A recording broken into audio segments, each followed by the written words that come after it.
di commencé ci nuyoo bi monsieur le sous-préfet ak autorité administrative yi fi teew yëpp di ci teg monsieur le maire ak autorité locale yi yëpp di nuyu tamit suñu mbokku chef de village yi fi teew di nuyu askanu Ñaaxeen yëpp buñ ci jógee aussi ñu ngi nuyu délégation bi jógee université xanaa dañ ciy cité rek monsieur le professeur Mame Samba teg suñu ci loxo mu nuyul étudiants yi ak délégation yëpp ñoo ngi nuyu tey sant ñëpp ñi nga xam ne ni teew nañ ci turu chef de village El Hadji Bassirou Sall mi nga xam ne mooy fi yoon yi ñu ngi leen di wax suñu gan yi ni leen ngeen dal ci jàmm yàlla defal leen séjour bu baax fii ci Ñaaxeen bu neex ñu ngi leen di wax tamit ngërëmu ñu leen jottali ngërëmu askan wi yëpp waxuñu waa Ñaaxeen waaye waa tund bi yëpp gis nañ depuis Ñaaxeen am relation ak université ba léegi li xam ne yéen a ngi ko fi indi di ko def ci askan wi teg nañ ci seen bët loolu nag wax dëgg yàlla sant nañ ci gërëm nañ leen ci loolu ci turu askan wi yëpp lañ ko waxee comme ni ñu ko waxee léegi yaakaar naa ni collaboration bi dina continuer ñuy sant tey ñaan li nga xam ne moom lañ mébét ci université ci cadre rural bi suñ borom matale ko ba ku ci nekk taxawaay boo ci war a wax ak taxaw tamit pour ñu gunge leen ndax li ngeen fi def lépp ñun ngeen koy defal kon nag lépp lu ci suñu war ci askan bi yëpp comme ni ko étudiants yi waxee ñi nga xam ne ñoo leen fi dalal di ay étudiants dëkk fi loolu tamit loolu moo war ci waa dëkk bi yëpp kon nag incha allah tamit dina leen teeru bu baax teral leen dëkk bi tamit ñëpp ubbi seen i bunt ku ci ne ni ngay teeru sa gan saa yoo ko amee sa ganu bopp ñu teeroo leen ko di leen ñaanal it ñu nekk ci jàmm dellu ci jàmm asalaamaaleykum wa rahmatullah. a'uuzu billahi mina shaytaani rajiim wasalaatu wasalaamu ala rasulillah sayyidina wa nabiyina muhammad sallallahu taala alayhi wa sallam.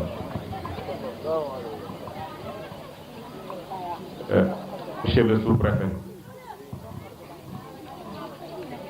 monsieur le représentant de l'ICAP, l'Université Cheikh Anta Diop de Dakar, je peux nommer le professeur Mame Samba Mbaye, Madame Loum, monsieur Dia et tous les membres de la délégation, chers étudiants de l'ICAP, monsieur le chef du village de Ñaaxeen et l'ensemble des chefs du village de la commune de Ñaaxeen, mesdames les présidentes de groupement de femmes de la commune de Ñaaxeen, messieurs les présidents d'associations sportives et culturelles de la commune de Ñaaxeen, chère population de Ñaaxeen, ñi ngi nuyu ñëpp. xam naa bi ma jógee ci le sous-préfet ak la délégation de l'université waroon naa nuyu l'ensemble des conseillers yu fi teew waaye su ma waxee rek ñëpp laa waxal. maa ngi jàkkaarloo ak le premier adjoint de la commune de Niakhène, le deuxième adjoint et plusieurs des conseillers de la commune de Niakhène. tey askanu Niakhène population Niakhène yépp a fi teew ñuy nuyu ñëpp. xanaa kàddu yu gàtt rek ndax ñi jot a jàll wax nañ l'essentiel mooy dañoo am ay gan yoo xam ne dañu jógee ba Ndakaaru jóge université doon ay étudiants ànd ak seeni sëriñ muy des professeurs des chercheurs ñëw gunge leen jiite leen ñu ñëw Ñaaxeen ñëw bi nag duñ ne guléet tey le chef de village de Niakhène Bassirou Sall wax na ko léegi depuis que Niakhène di collaborer ak université ñu ngi fii ñëw di def ay vacances citoyennes ba daaw bi ñu amee dog yoo xam ne tax na ñëwuñu population bi yépp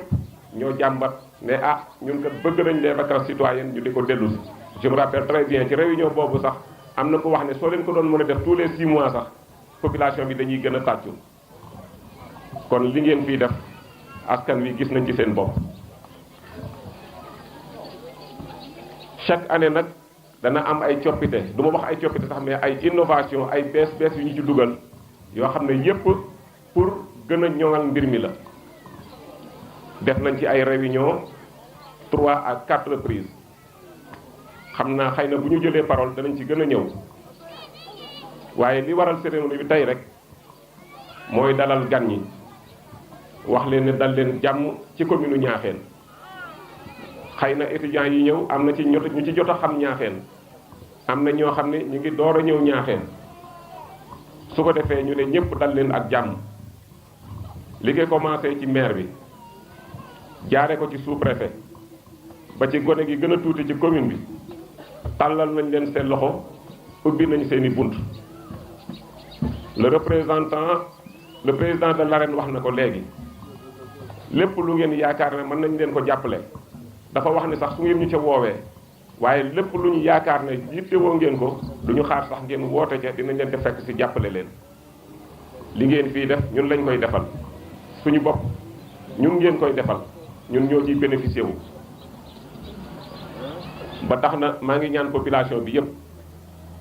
bi ñuy woote dañu waxoon ne groupement yépp nañu teew dañu wax ne chef de village yi nañu teew dañu wax ne association de jeunes yi nañu teew ndax activités yi ñu ciy def. ku ci nekk am na ci lu la concerné su ko defee ñu mën ci dugal seen loxo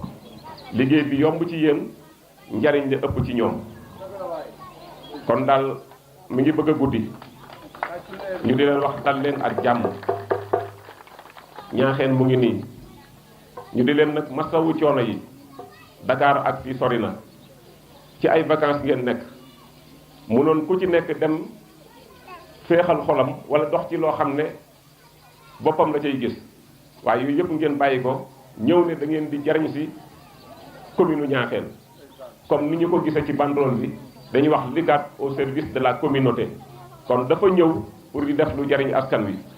ñu sant leen ci gërëm leen ci wax ne tàll nañ leen ñoxo dal leen ak jàmm wasalaamaaleykum wa rahmatullahi taala wa barakaatu. am maire nan la war a mel am maire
mbokku Niakhène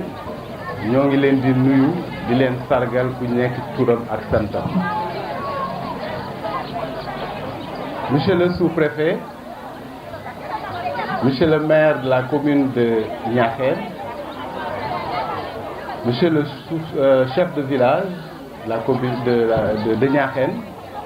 messieurs les conseillers, képp ki fi représenté association jigéen ñi ñoo ngi leen di sargal di leen nuyu di leen jottali nuyoowu recteuru université bu Dakar di professeur Ibrahima Thioub. Professeur Ibrahima Thioub moo ñu fi yebal ne na ñëw Niakhène def fi li ñuy tuddee activité citoyenne.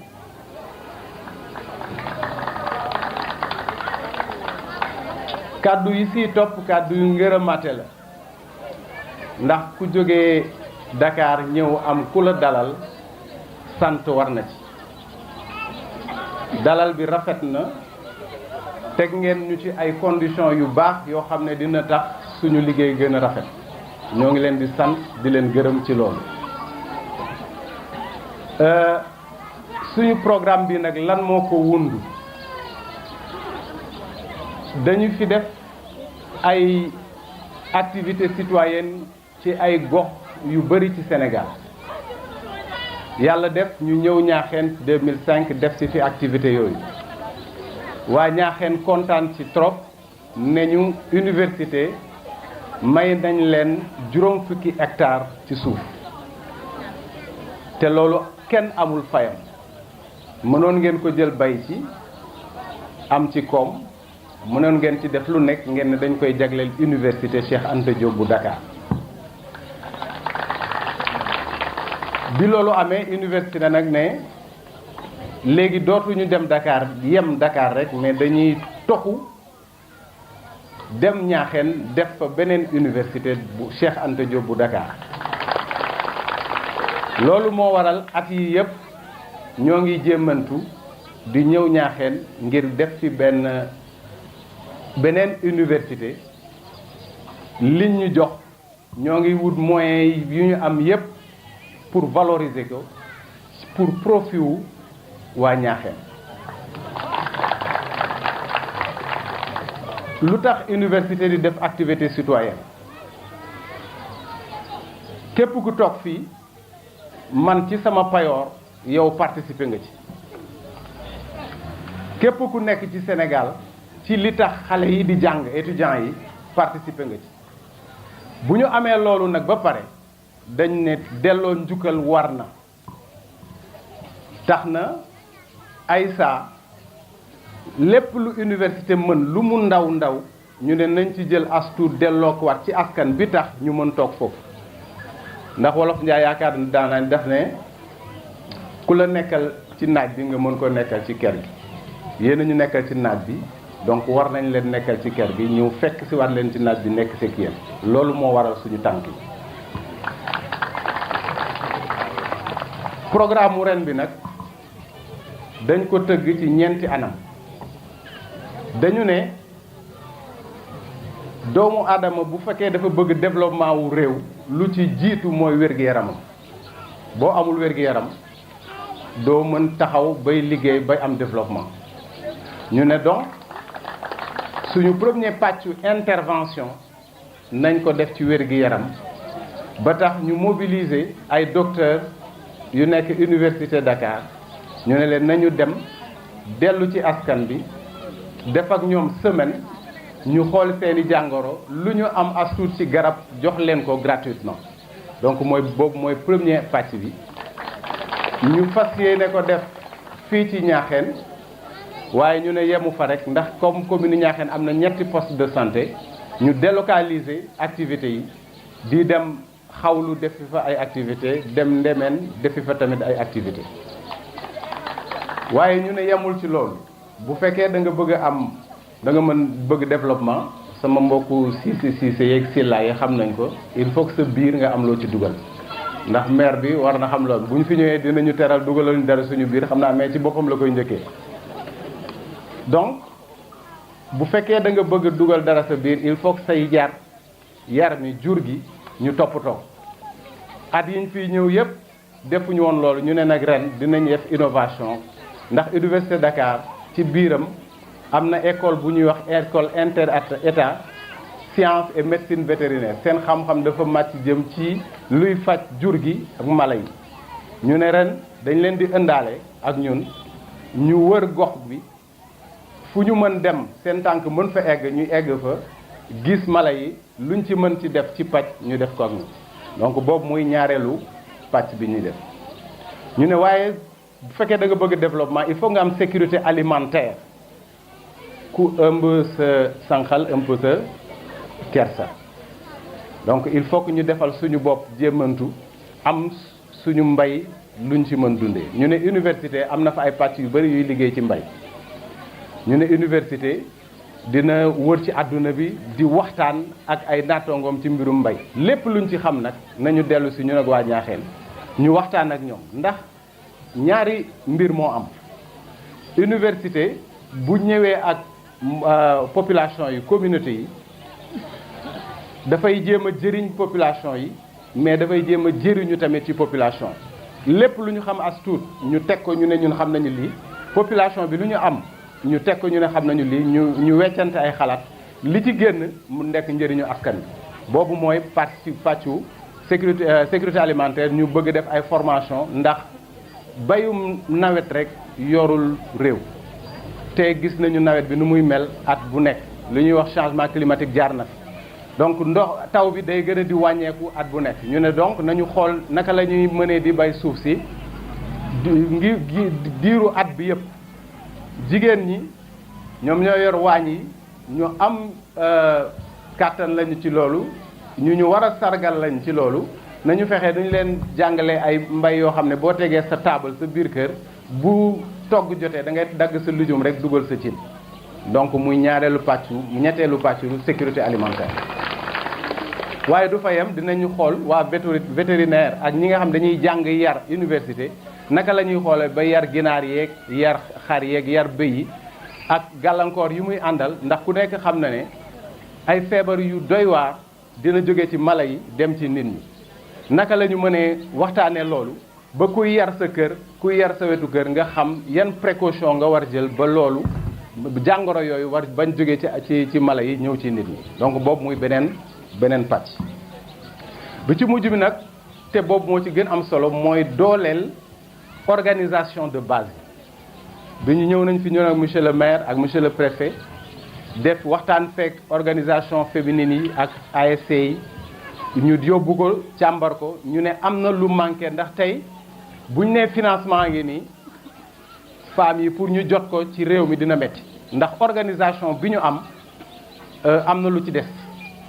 ñu ne bu ñu ñëwee nañu jéem waxtaan ak ñoom mais nag du yem ci activité semaine bi ndax ku nekk xam na ne Ñaaxeen yaakaar naa auto université yi ñu ngi ko fi gis tout le temps dañ ko bëgg a continuer ba ila abadan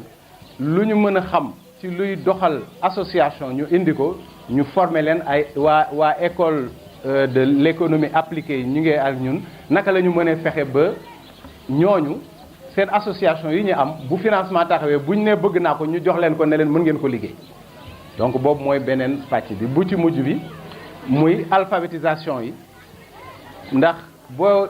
tey ci tey boo demee ci ndaje da ngay bind sa tur tey ci tey bu ngeen waxee dara tënk ko ñun suñu maam yi dañu xamoon bu ñu toogee ñu wax kàddu ñu gas suul jàpp nañ ko léegi nag dañu dem ci tubaab bi ba li ñu wax nañ ko bind ñu teg ko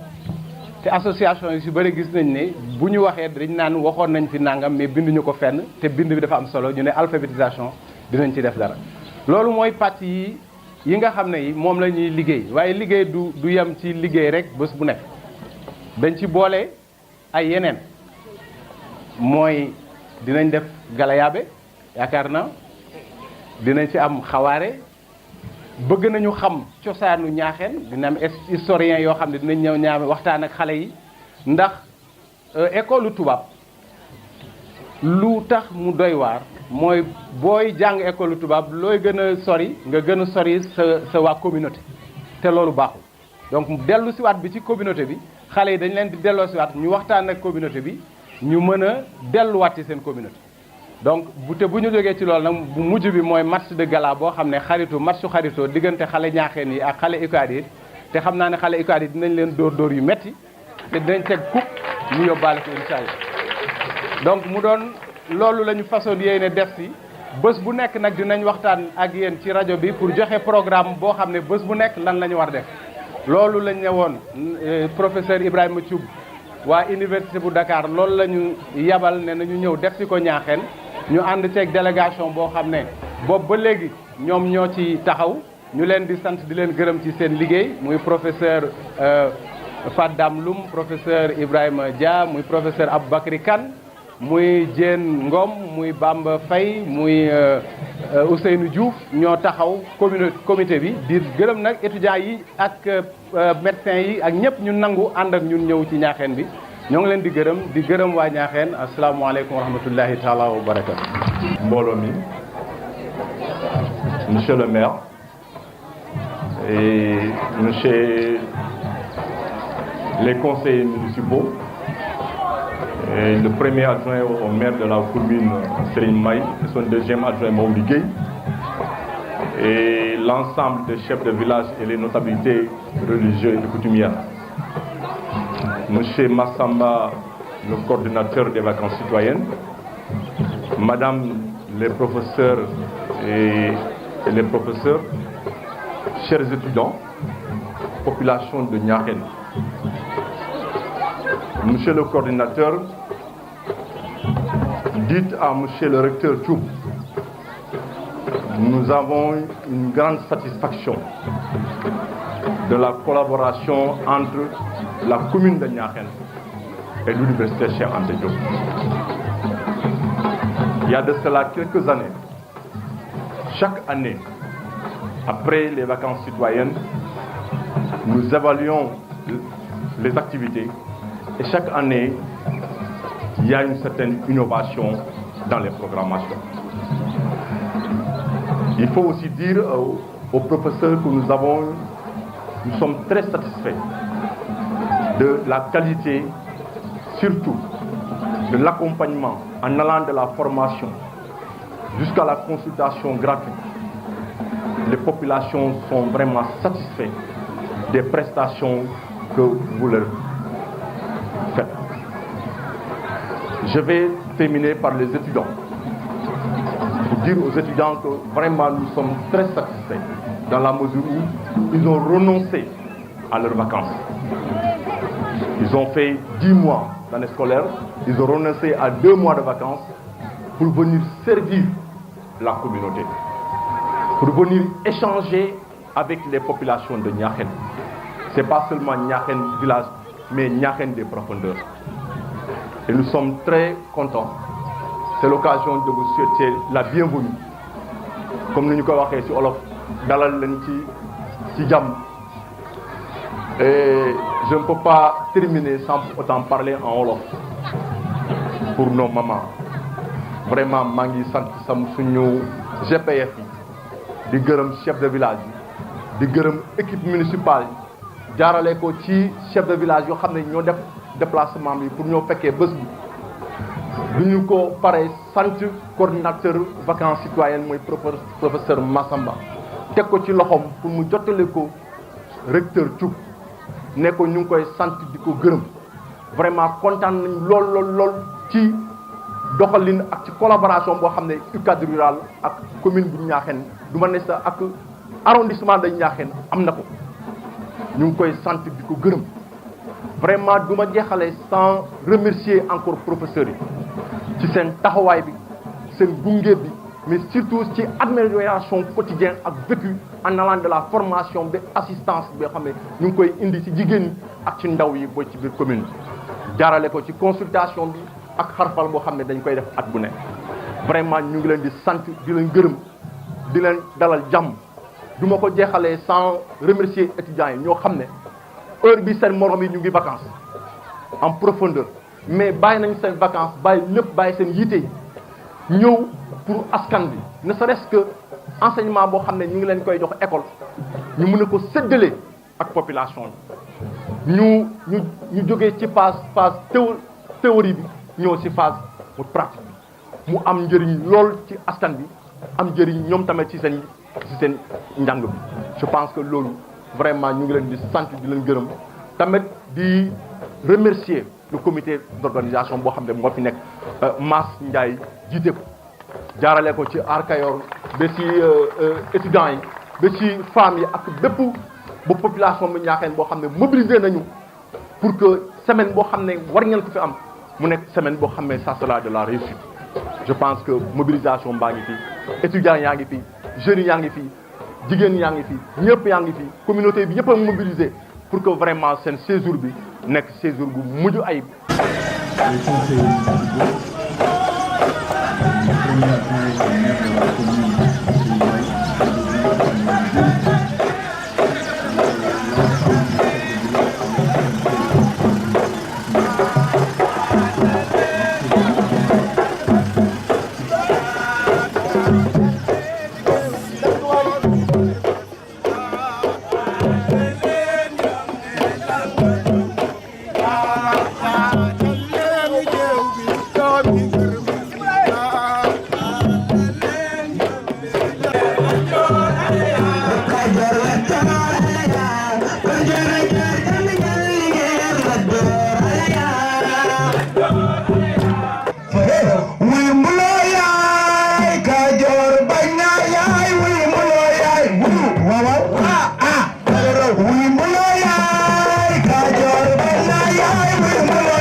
étudiants yi ngeen di wax sax